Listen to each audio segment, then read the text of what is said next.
అనంతమైన కాలచక్రంలో విధాత రాసే అక్షరాల వెనుక ఒక గంభీరమైన అర్థముంటుంది. ఈ సృష్టిలో ఏదీ ఊరికే జరగదు.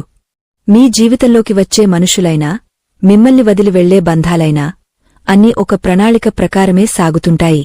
ఈ రోజు మీరు అనుభవిస్తున్న ఈ ఒంటరితనం, ఈ నిశ్శబ్దం కేవలం ఒక శూన్యం కాదు. అది ఒక గొప్ప పరివర్తనకు నాంది. అది మీ విధి మారుతోందనడానికి సంకేతం. ఈ ప్రయాణంలోకి వెళ్లే ముందు ఒక చిన్న హెచ్చరిక. ఎవరికైతే తమ అంతరాత్మను దర్శించుకునే సహనం లేదో, ఎవరైతే బాహ్య ప్రపంచపు శబ్దాల మధ్యే బ్రతకాలనుకుంటారో, వారు ఈ క్షణమే ఈ ప్రసంగాన్ని ఆపివేయవచ్చు. ఎందుకంటే ఆత్మజ్ఞానానికి కావలసిన మొదటి మెట్టు ఓపిక. ఆ ఓపిక లేనివారికి ఈ మాటలు అర్థం కావు, సరే కదా, కనీసం వినసొంపుగా కూడా అనిపించవు. నిలకడ లేని మనస్సుతో పరమార్థాన్ని గ్రహించడం అసాధ్యం. కాబట్టి మీకు నిజంగానే మీ జీవితంలో ఒక ఉన్నతమైన మార్పు కావాలనుకుంటేనే ఈ మార్గంలో ముందుకు సాగండి. జీవితమనే మహాసముద్రంలో మనమెప్పుడూ ఎందరో మనుషుల మధ్య ఊగసలాడుతూ ఉంటాం. కాని కొన్ని సమయాల్లో కాలం మనల్ని అందరికీ దూరం చేస్తుంది. స్నేహితులు దూరమవ్వచ్చు, ప్రాణప్రదంగా ప్రేమించినవారు ముఖం చాటేయవచ్చు, చివరికి నీడకూడా తోడు రానంతటి కటిక చీకటి మీ చుట్టూ అలుముకోవచ్చు. అప్పుడు మనం భయపడతాం. నేను ఒంటరిని అయిపోయానే అని కుమిలిపోతాం.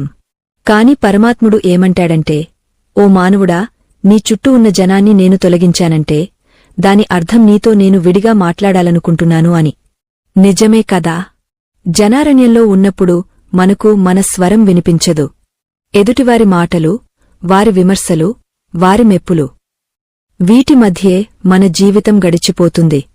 ఎప్పుడైతే మీరు ఒంటరిగా మిగిలిపోతారో అప్పుడు మీరు మీతో మాట్లాడుకోవడం మొదలుపెడతారు. ఆ సంభాషణే మిమ్మల్ని మహాత్ములుగా మారుస్తుంది.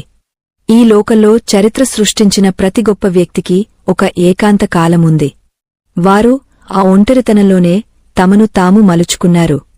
భారత కాలంలో పాండవుల పరిస్థితిని ఒక్కసారి గమనించండి. వారు రాజభోగాలను అనుభవిస్తున్నప్పుడు కేవలం ఒక రాజ్యానికి రాజులు మాత్రమే.